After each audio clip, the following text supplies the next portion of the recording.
Alhamdulillahirabbil alamin. Di subuh kali ini kita bertemu kembali dan seperti biasa dalam rangka melaksanakan ibadah sholat subuh berjamaah khususnya. Lalu kemudian kita lanjutkan dengan membaca kitab Al-Adab Al-Mufrad yang ditulis oleh Imam Al-Bukhari rahimahullahu rahmatan wasi'ah. Di subuh kali ini kita akan memulai dengan hadis yang pertama, masih seputar adab tidur ya. Bismillahirrahmanirrahim. Haddatsana Qabisatu wa Abu Nu'aimin qala haddatsana Sufyan an Abdul Malik bin Umair an Rib'i ibn Hirash an Hudzaifah qala kana an-nabiy sallallahu alaihi wasallam idza arada an yanama qala bismika Allahumma amutu wa ahya wa idza istayqadha min manamihi qala alhamdulillahilladzi ahyana ba'dama amatana wa ilaihi an-nusyur. Hadis ini sudah masyhur di kita terutama, yang diriwayatkan oleh sahabat Nabi yang bernama Hudzaifah. Kana Nabi sallallahu alaihi wasallam idza arada an yanama qala, bahwa Rasulullah sallallahu alaihi wasallam kalau hendak tidur beliau berzikir, di antara doa beliau adalah bismika Allahumma amutu wa ahya. Kalau di sini redaksinya bismika Allahumma amutu wa ahya. Saya kira kalau redaksinya bismika Allahumma ahya wa amut, saya belum melihat lebih lanjut apakah ada redaksi itu secara khusus di dalam hadis. Tetapi kalau seandainya memang kebolak-balik secara urutan, itu tidak menjadi masalah. Sama seperti zikir subhanallah walhamdulillah wala ilaha illallah wallahu akbar. Itu urutan mana saja bagus semua. Mau kita mulai dengan Allah Akbar dulu, mau kita mulai dengan alhamdulillah dulu, mau kita mulai dengan subhanallah terlebih dahulu, itu tidak jadi masalah. Jadi ada beberapa hal yang di dalam permasalahan doa, zikir, itu mana yang dulu, mana yang akhir secara urutan itu tidak terlalu menjadi hal yang krusial. Jadi ini bukan perkara halal dan haram, ini bukan perkara hak dan batil, bukan. Tetapi kalau kaitannya dengan ayat Al-Quran, mungkin kita berusaha untuk berusaha untuk menjaga urutan Al-Quran, khusus dalam perkara Al-Quran. Makanya masyhur di masyarakat kita itu kalau ngimam terutama, kita harus ingat dulu mana urutannya, minimal ya, mana urutannya. Misalnya di rakaat pertama kita membaca idza jaa nasrullahi wal fath, misalnya ya. Umumnya di masyarakat kita itu masyhur rakaat kedua carilah surat setelah itu. Jangan wadduha gitu ya. Jangan wadduha. Walaupun secara fikih sebenarnya karena ini sudah beda surat, tidak jadi masalah, boleh secara fikih.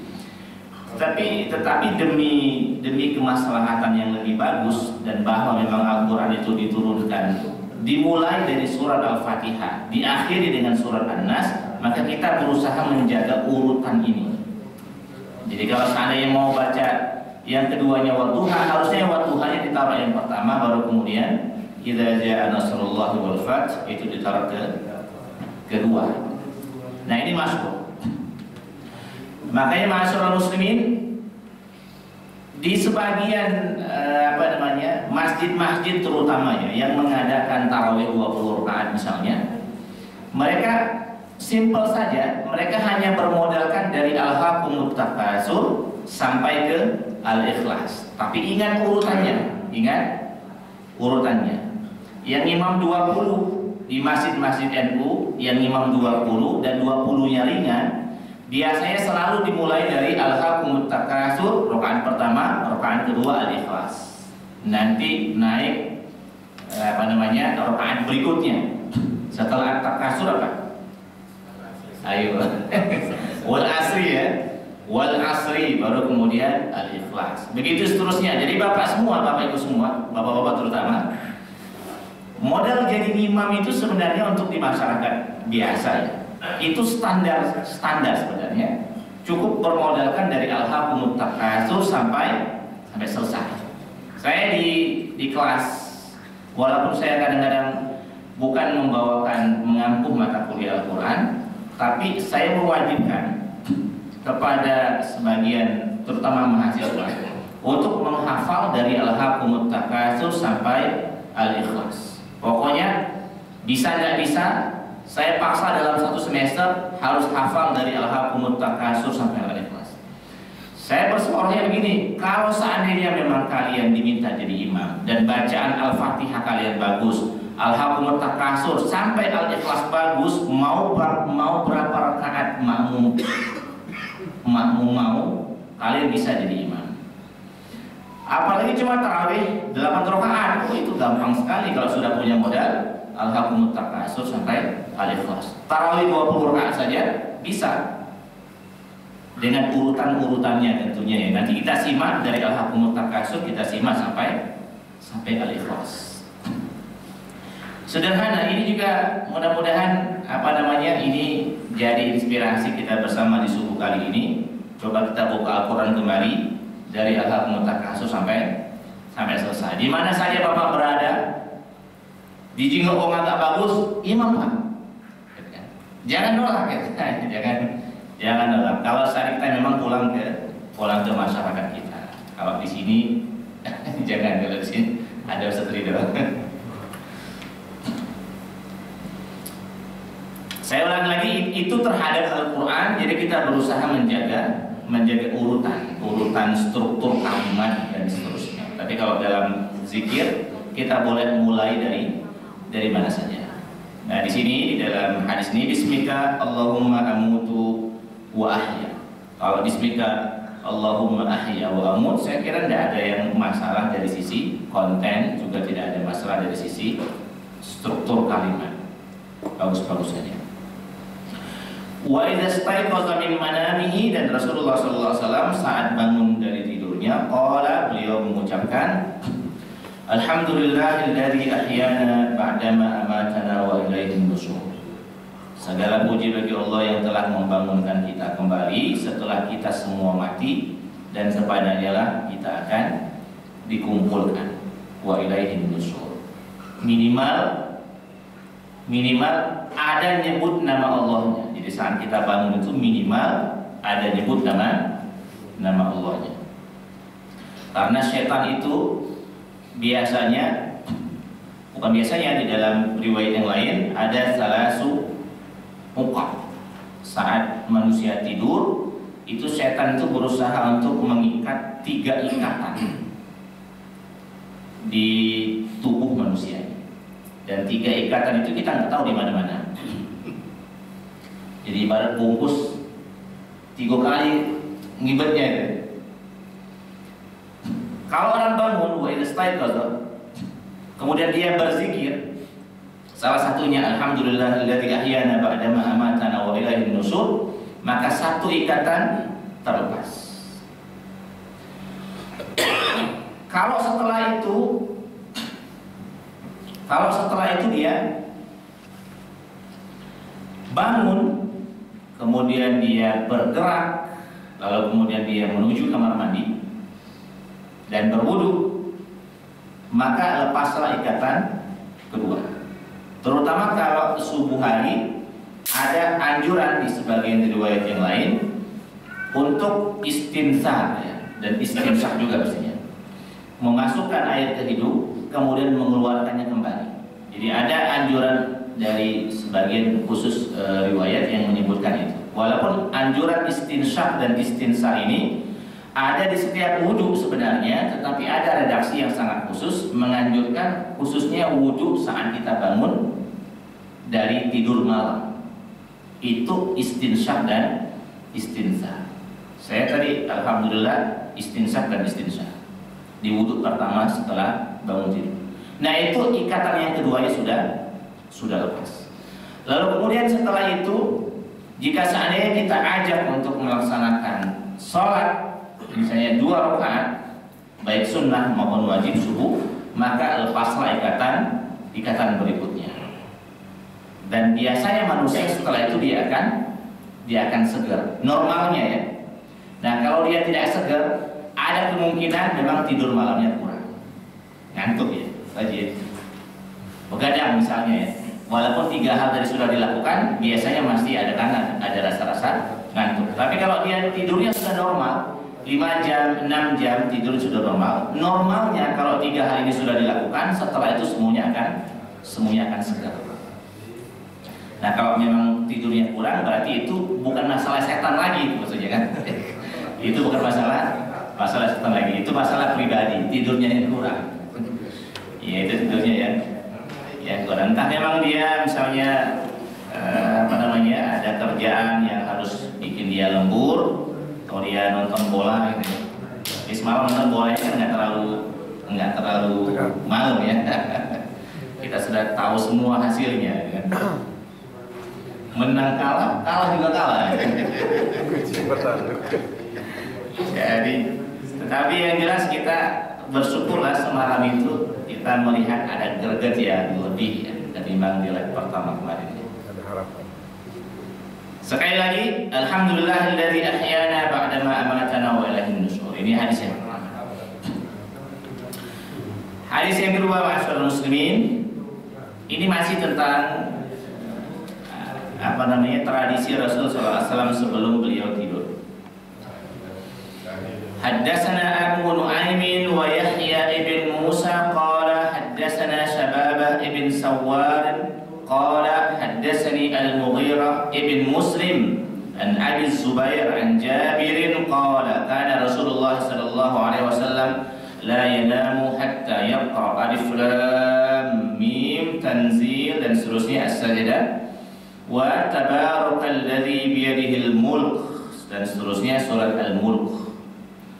Qala Abu Zubair fahuma yafdulani kulla suratin fil Qur'ani bi 70 hasanah wa man qara'ahuma kutiba lahu bihima 70 hasanatan wa rufi'a bihima lahu 70 darajatan wa khutta bihima anhu 70 khati'atan.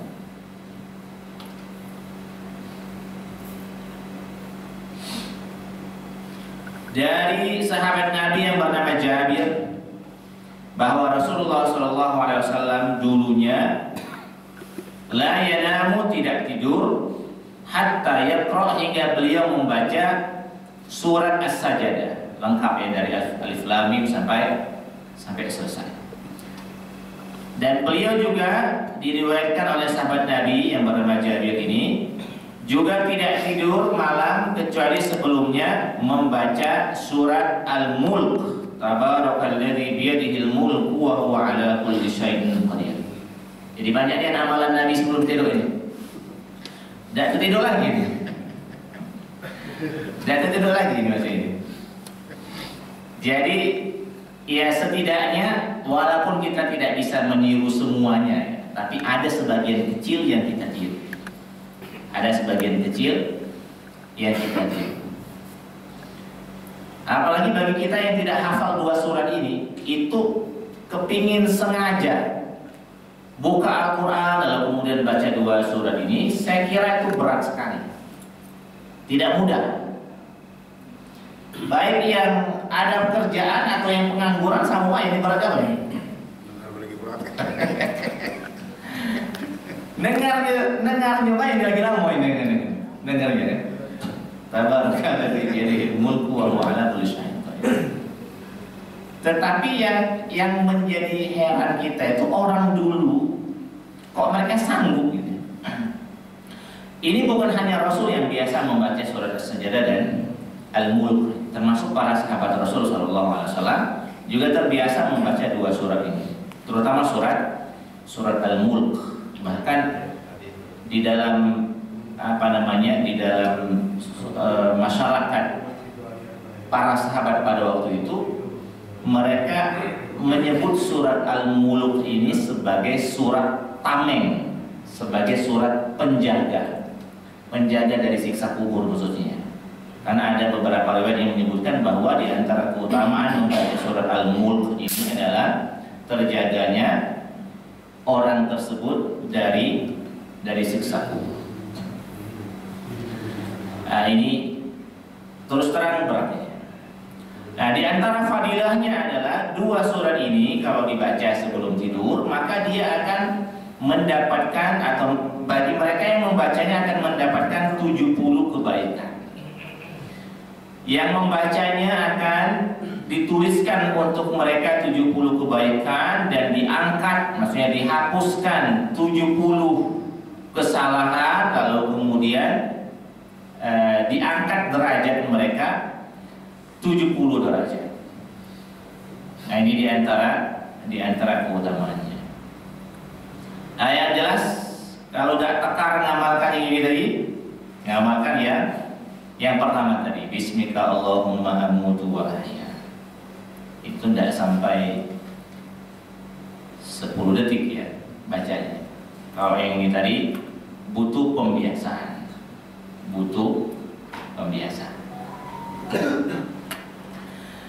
Atau hadis yang ketiga, Bismillahirrahmanirrahim. Haddatsana Muhammad bin Mahbub qala haddatsana Abdul Wahid qala haddatsana Asim Al-Ahwal an Sumaitin atau Sumaitin dengan sin. An Abil Ahwas qala Abdullah. Nah, ini salah seorang sahabat Rasul sallallahu alaihi wasallam mengatakan, "An-naumu inda dzikri minas syaitani in syi'tum fajarribu idza akhadha ahadukum madja'ahu wa arada an yanama falyadhkurillah." Kata salah seorang sahabat Nabi Muhammad SAW, jika ingin tidur dan dijauhkan dari gangguan syaitan, maka tidurlah dengan zikir. Fa in syi'tum fajarribu, jika mau cobalah. Bagi siapa saja yang mau tidur, maka hendaklah mereka berzikir kepada Allah Subhanahu wa taala. Maka di sini umum sekali, berzikirnya umum sekali. Makanya di beberapa pekan kemarin kita sempat menyinggung bahwa tidur tak sengaja itu agak kurang bagus. Tidur tak sengaja itu. Yang bagus itu tidur memang disengaja, gitu kan? Maksudnya disengaja itu dimulai dengan zikir lalu kemudian tidur. Kalau sambil nonton tidur itu tidak bagus. Itu tidak bagus. Itu tidur tak sengaja namanya. Sekurang-kurangnya walaupun dalam keadaan posisi ngantuk, kita ingat untuk berzikir. Ya, sekurang-kurangnya Bismillahirrahmanirrahim. Atau apa saja yang bisa kita sebut. La ilaha illallah misalnya, ya boleh. Allahu Akbar, jadi Subhanallah boleh. Jadi jangan sampai tidur nggak sengaja. Itu kurang bagus. Jadi ini sekurang-kurangnya. Hadis yang keempat. Ini salah satu zikir Rasul sallallahu alaihi wasallam juga.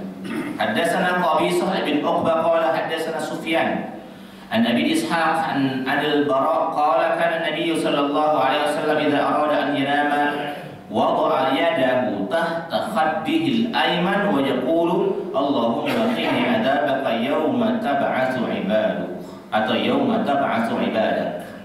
Allahumma qini adabaka yawma tab'atsu ibadak. Di antara kebiasaan Rasulullah SAW sebelum tidur, beliau meletakkan tangannya di pipi sebelah kanannya.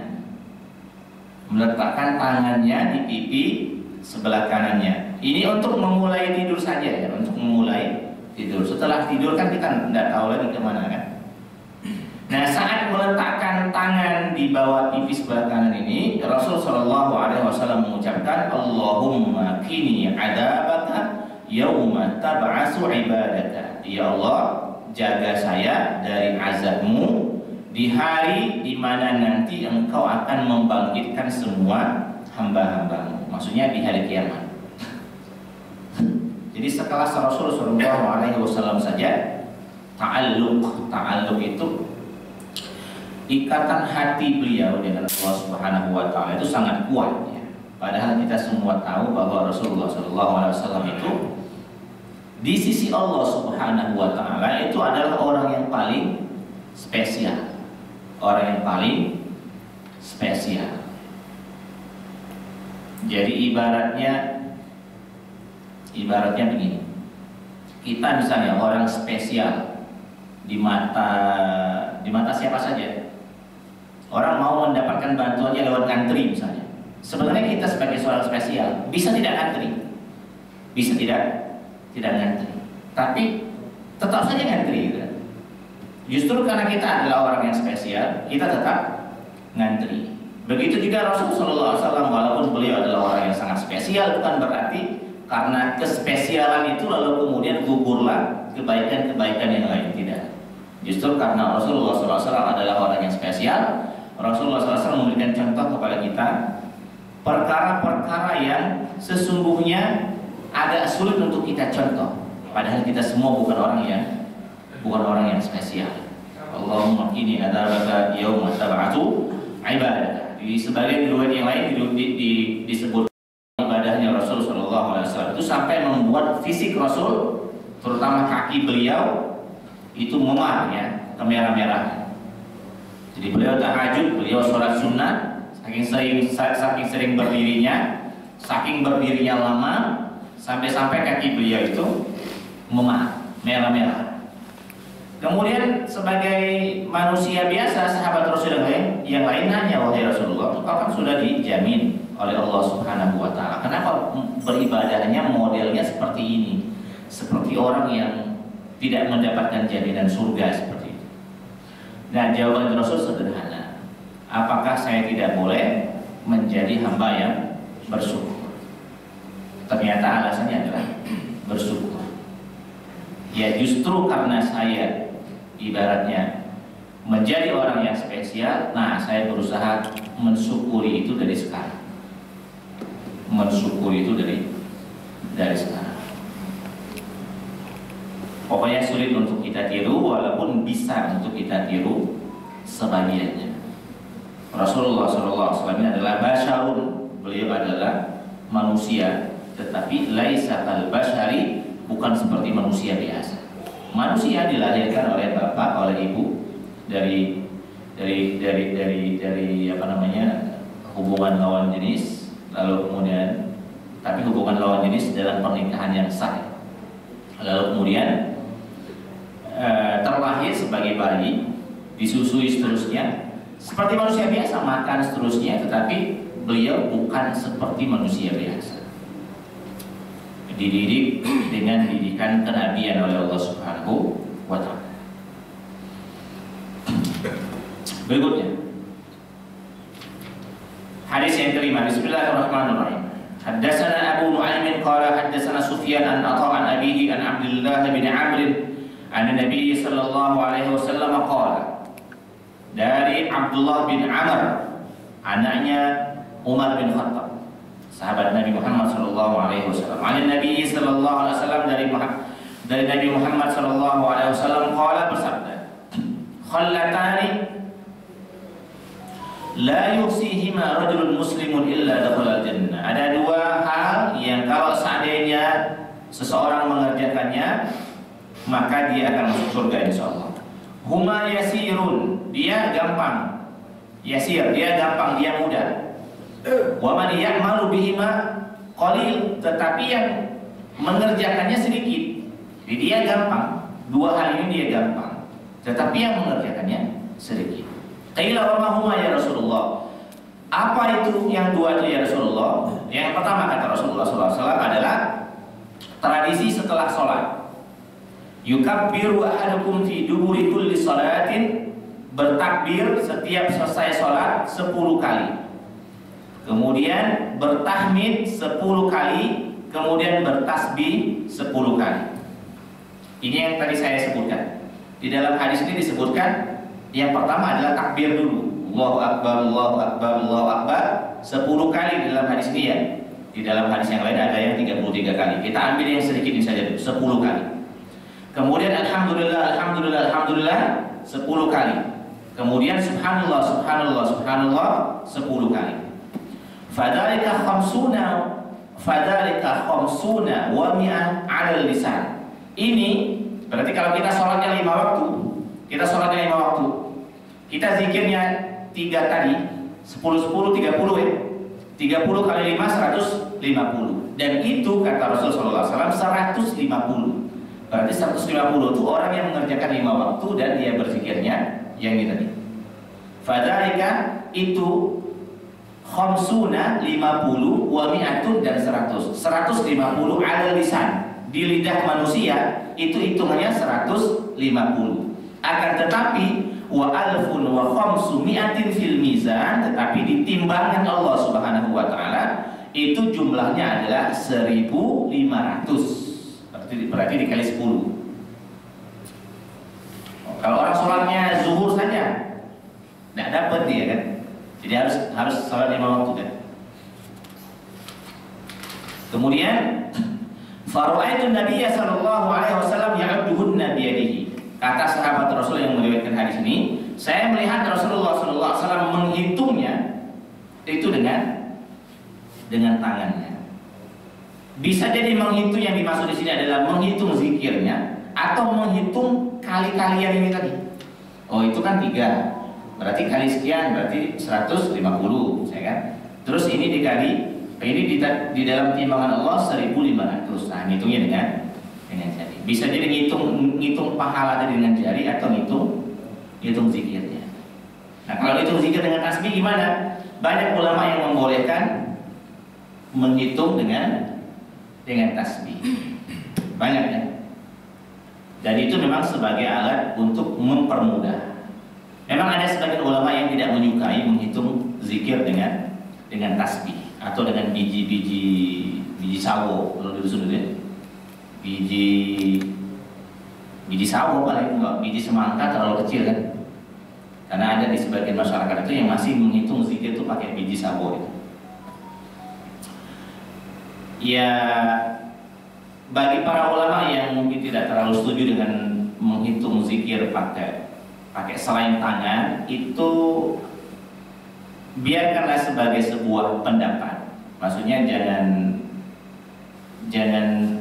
jangan disibukkan untuk membantahnya, tetapi kita ikut pendapat banyak ulama yang membolehkan menggunakan tasbih, baik tasbih tradisional atau menggunakan hitungan digital. Nah itu tidak jadi masalah juga. Ya maksudnya ini hanya sebatas wasilah. Ini hanya sebatas wasilah, bukan sesuatu hal yang kita sucikan. Bukan berarti juga kalau seandainya kita tidak bawa tasbih dan tidak bawa hitungan digital, lalu kemudian kita tidak berzikir, tidak juga. Nah, tetapi kalau seandainya mau menghitung pakai jari, ya boleh-boleh saja, karena dulu Rasulullah SAW juga menghitungnya pakai jari. Kalau dia 100, ya berarti 1 kali putaran ini bisa kita buat 33 kali. Berarti kalau seandainya 3 kali putaran berarti 99 tinggal tambah 100. Tapi kalau hitungannya lebih dari 100 agak susah juga. Masih enak pakai tasbih atau pakai hitungan digital. Nah ini yang pertama, gampang sekali kan? 10 kali Allahu Akbar, 10 kali Alhamdulillah, 10 kali Subhanallah, atau 10 kali Subhanallah, 10 kali Alhamdulillah, 10 kali Allahu Akbar. Berikutnya, ini yang kedua.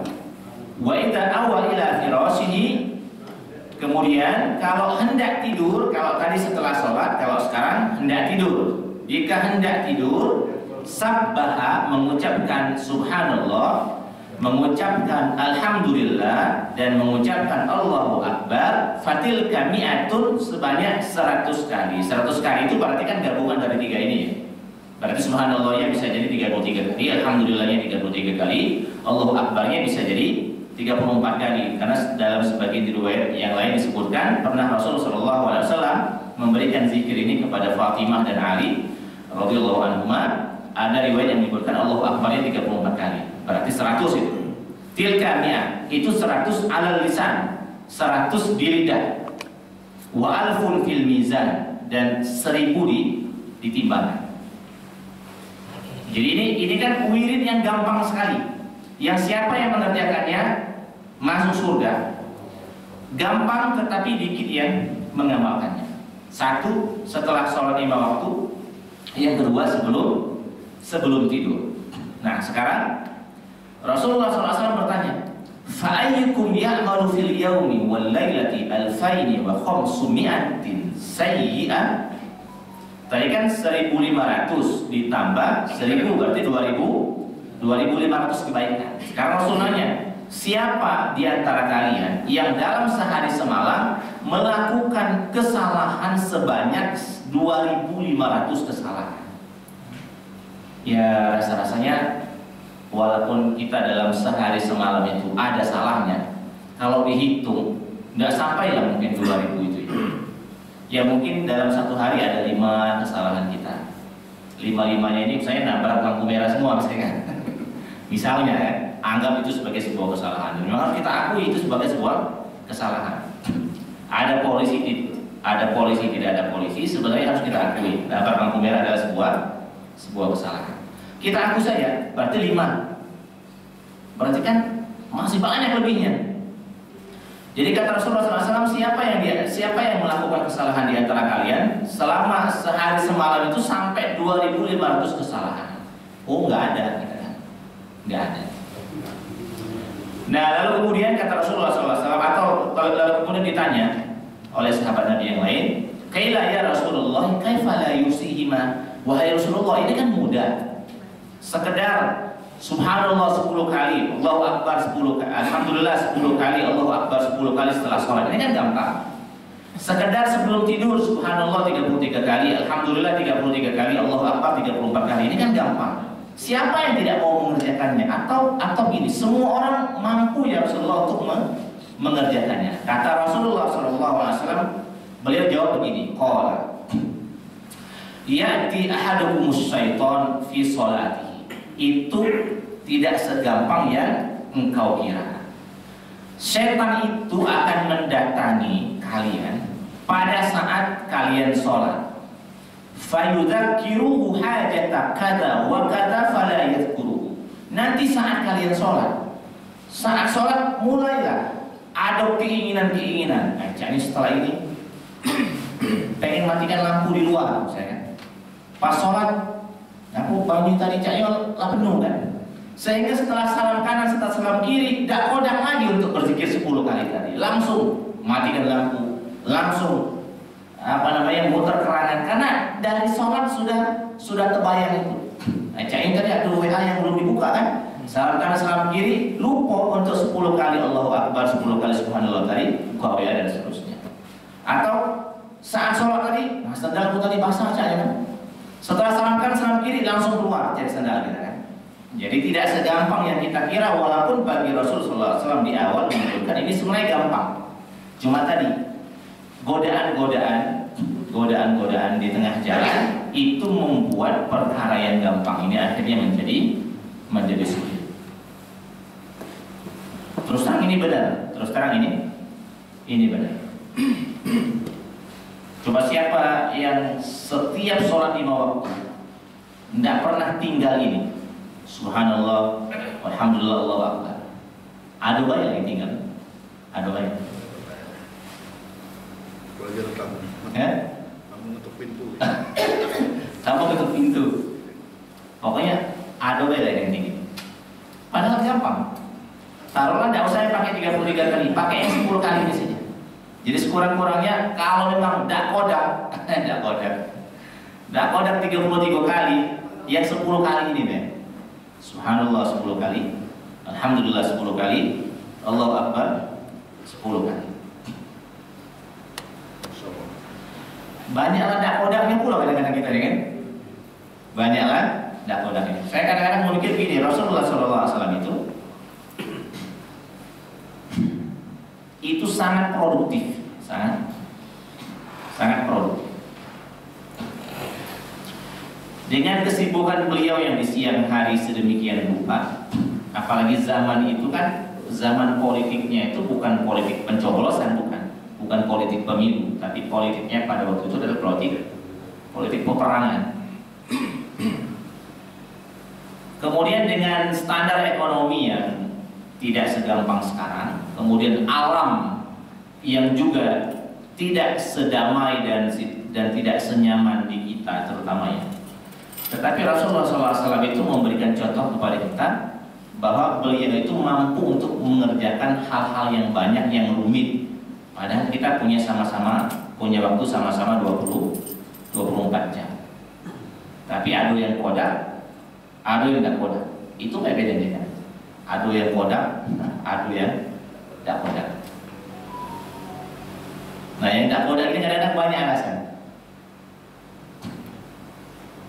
Kata sebagian kiai-kiai, kalau tidak kodak, akui baik sebagai kekurangan.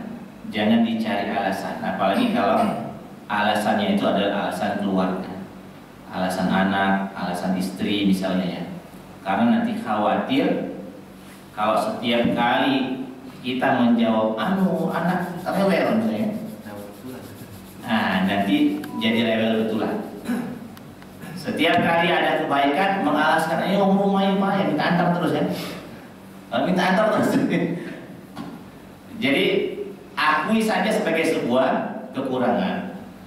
Maafnya itu memang caknya belum sampai ke situ level kami ini, belum sampai ke sana makamnya. Jadi jangan terlalu mudah menyalahkan anggota keluarga dalam rangka kita mengerjakan kebaikan. Tahan alasan itu, cari alasan lain. Akui saja sebagai sebuah kesalahan. Tidak kodak tadi kan, tidak kodak, lesu dan seterusnya. Nah, ma'asyiral muslimin yang dimuliakan Allah Subhanahu wa taala, itu hadis yang kelima. Dua perkara gampang sekali tetapi sedikit yang mengerjakannya. Kenapa sedikit yang mengerjakannya? Karena ternyata godaan syaitan itu bisa memalingkan kita semua dari hal-hal yang sepele seperti ini. Berikutnya, ini kan masih tentang tidur sebenarnya. Ini juga masih tentang tidur. Hari ini kita habiskan tentang tidur ini. Hadis yang ke-6, bismillahirrahmanirrahim. Haddatsana Ahmad ibn Ishaq qala haddatsana Muhammad ibn Fudail an Laisin an Muhammad ibn Amr ibn Atha an Ibnu Abbas an Nabi sallallahu alaihi wasallam qala, dari Ibnu Abbas radhiyallahu anhu dari Nabi Muhammad sallallahu alaihi wasallam bersabda, "Man nama," siapa yang tidur, "wa biyadihi ghamarun qabla an yaksilahu," dan di tangannya masih ada sisa-sisa daging bekas makan ya, fa asabahu syai'un fala yalumanna illa nafsa, lalu kemudian dia tidur, lalu kemudian terjadi hal-hal yang tidak diinginkan karena tangannya masih kotor ini, entah digigit semut, entah digigit tikus segala macam misalnya ya, maka janganlah dia mencela kecuali dirinya sendiri. Jadi bersih-bersih sebelum tidur itu sudah dari dulu diajarkan oleh Rasulullah SAW.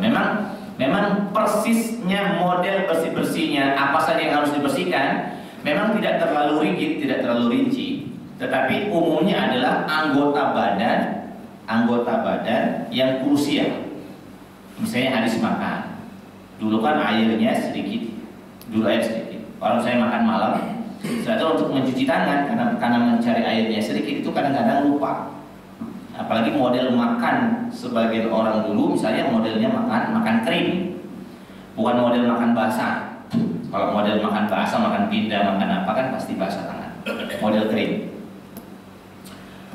Nah, sisa tangan ini tetap secara adab ya, walaupun sudah, mohon maaf, sudah dijilat misalnya ya, ini dicuci.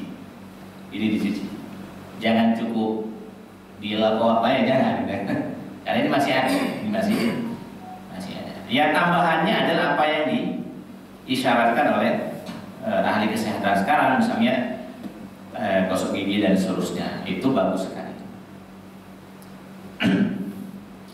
Jadi jangan sampai tidur dalam kondisi kotor, kecuali memang tidur dalam keadaan tidak normal, ya tidur dalam peperangan, tidur dalam pramuka, tidur dalam perjalanan bisa. Tapi kalau seandainya bisa tetap melakukan hal-hal yang seperti ini, beres-beres, bersih-bersih, saya kira itu juga menjadi pilihan utama. Hadis yang ketujuh. Bismillahirrahmanirrahim. Haddatsana Ismail qala haddatsani Malik an Zubair al-Makki an Jabir bin Abdullah anna Rasulullah sallallahu alaihi wasallam qala. Ini kembali hadis ini riwayat Jabir bin Abdullah. Jabir bin Abdullah ini ma'asyiral muslimin, setelah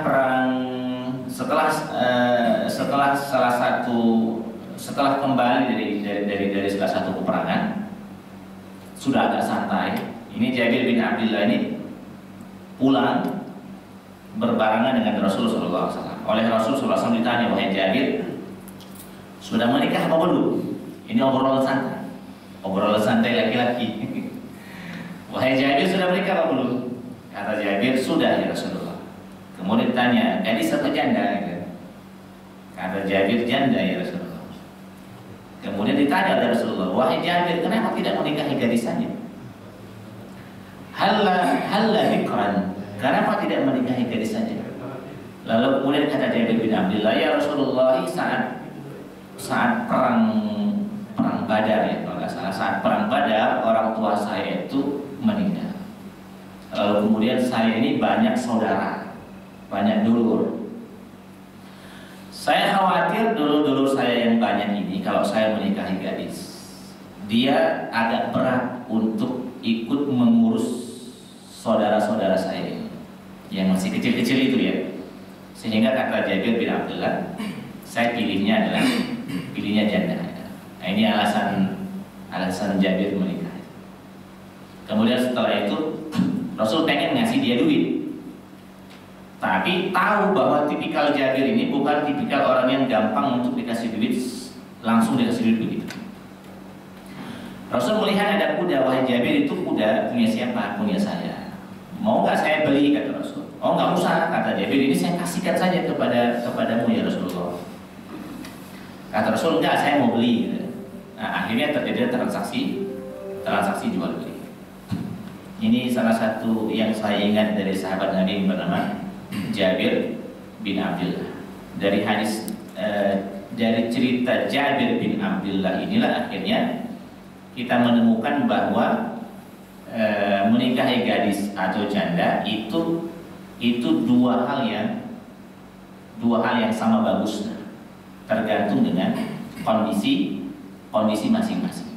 Jabir lebih memilih janda dengan kondisi dia punya banyak dulur, dia punya banyak saudara yang harus juga diurus, dan khawatir kalau mental gadis itu enggak mudah untuk ikut juga mengurus keluarga besar.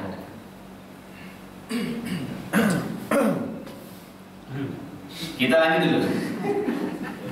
An Jabir bin Abdullah anna Rasulullah sallallahu alaihi wasallam qala, bahwa Nabi Muhammad sallallahu alaihi wasallam bersabda, "Aghliqul abwa, tutuplah pintu-pintu rumah kalian." Ini kalau malam, tutuplah pintu-pintu rumah kalian. Wa auqus siqa, dan ikatlah, ini musim dulu, ikatlah wadah air kalian. Siqa itu biasanya wadah air yang terbuat dari kulit itu ya. Ikatlah wadah air kalian. Wa akfinul ina, wa khammirul ina, sama. Tutuplah makanan kalian.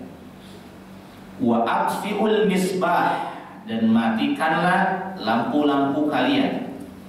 Fa inna syaitana la yaftahu ghalaqan, sesungguhnya syaitan itu tidak akan membuka sesuatu hal yang tertutup. Yaqullu wikaan, juga sama.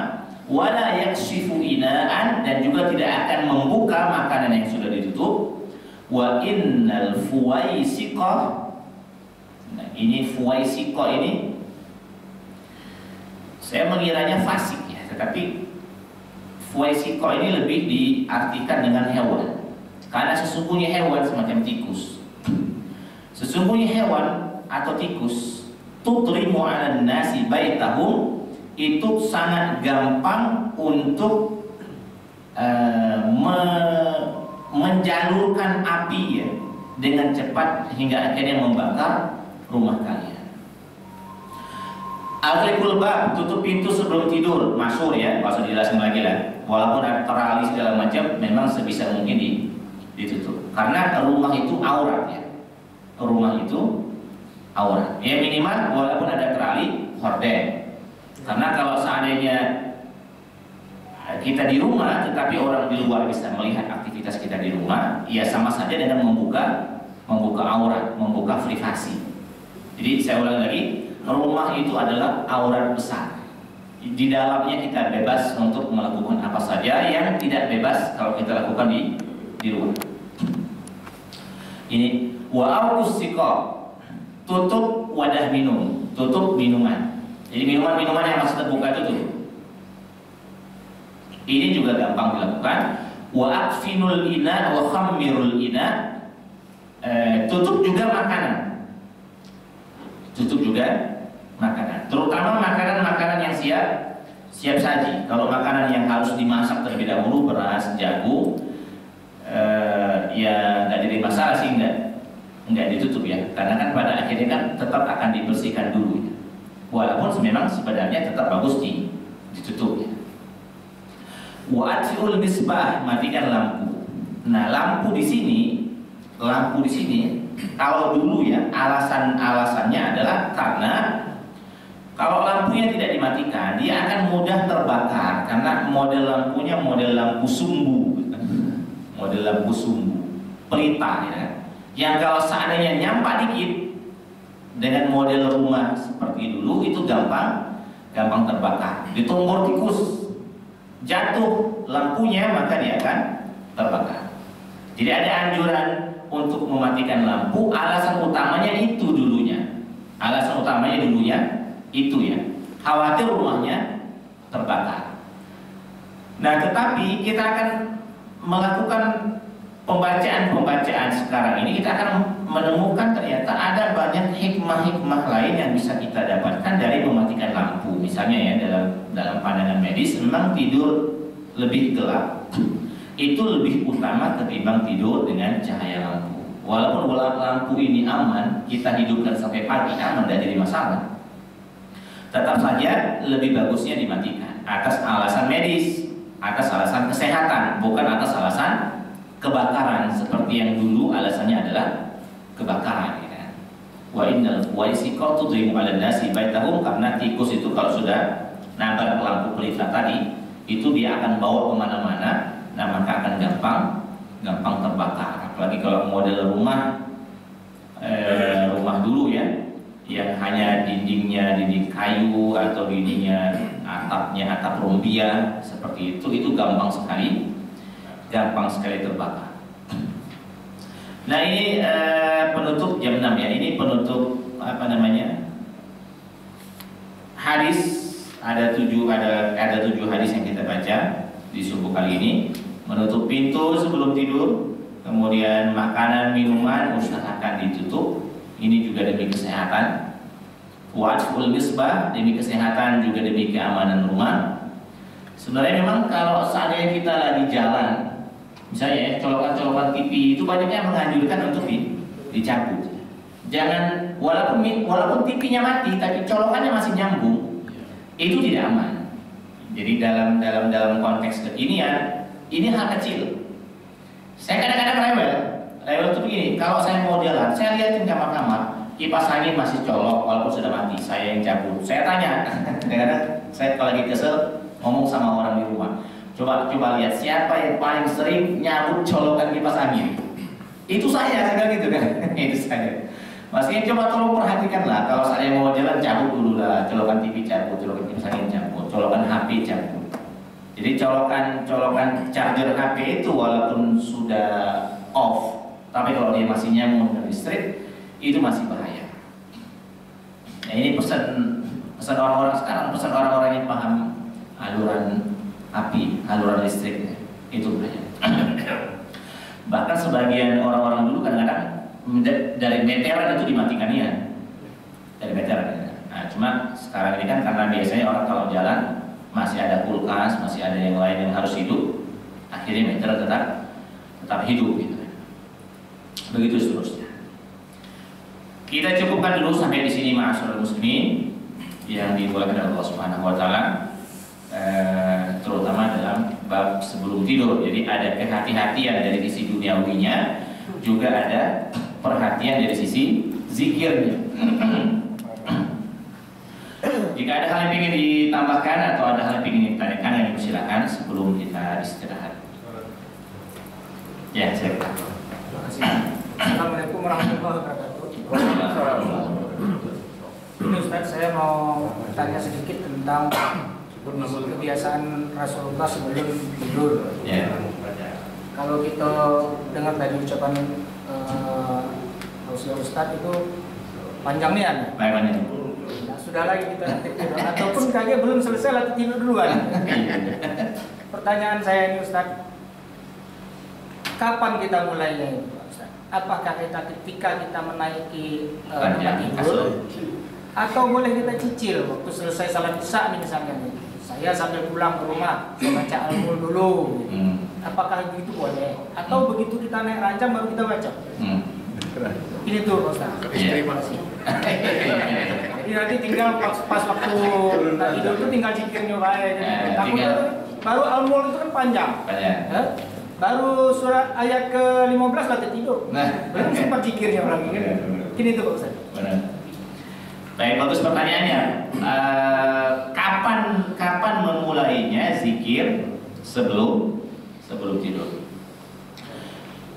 Zikir sebelum tidur itu boleh dicicil asalkan memang tidak dijedah oleh pekerjaan yang memang bisa menjedah antara zikir dengan tidur. Kalau sekadar jedah ringan boleh. Misalnya gini, habis sholat isya misalnya kita cicil dengan Al-Mulk.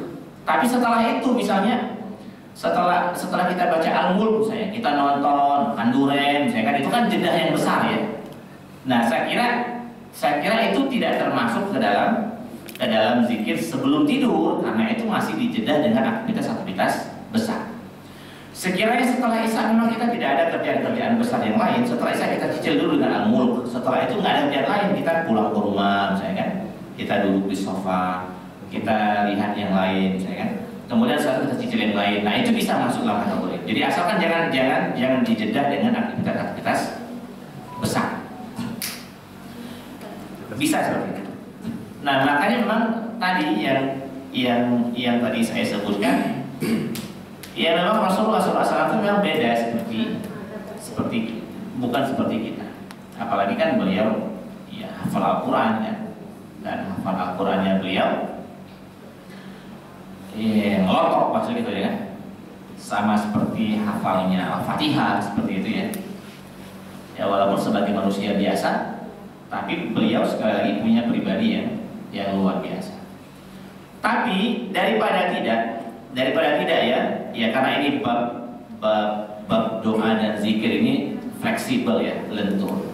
Ya boleh-boleh saja lah walaupun seandainya pada akhirnya harus dijeda dengan aktivitas yang besar. Tetapi kalau mau lebih utama jangan dijeda dengan aktivitas yang besar. Seperti itu. Ketidur juga tidak apa-apa. Ya kalaupun seandainya ketidur tengah jalan, tidak apa-apa itu, dan itu bagus. Tertidur sebelum akhirnya bacaan zikir kita selesai. Misalnya kita menzikirkan Subhanallah tadi misalnya ya, 33 kali, Alhamdulillah 33 kali. Pas Allahu Akbar-nya, tidak selesai Allahu Akbar-nya sampai selesai, tidak ada masalah, boleh. Itu bagus banget, itu bagus. Dan yang tidak bagus itu yang tadi, yang kita tidur tanpa zikir, tidur tidak sengaja tadi. Tidur ditonton TV gitu. Tidur ditonton TV. Bukan kita nonton TV kan akhirnya kan? Ditonton oleh TV. Tadi siapa? Pak Ridwan? Ada? Bukan? Ya, dikit. Ya, Pak Ridwan. Saya baca dulu ya. Jadi kan simpel sure dari pendapat yang saya sering dengar itu, kalau tidur itu kaki kan harus ada kiblat itu. Maksudnya itu menghadap kiblatnya itu kakinya ke arahnya pada kepala kiblat. Gitu kan. Itu posisi menghadap kiblat.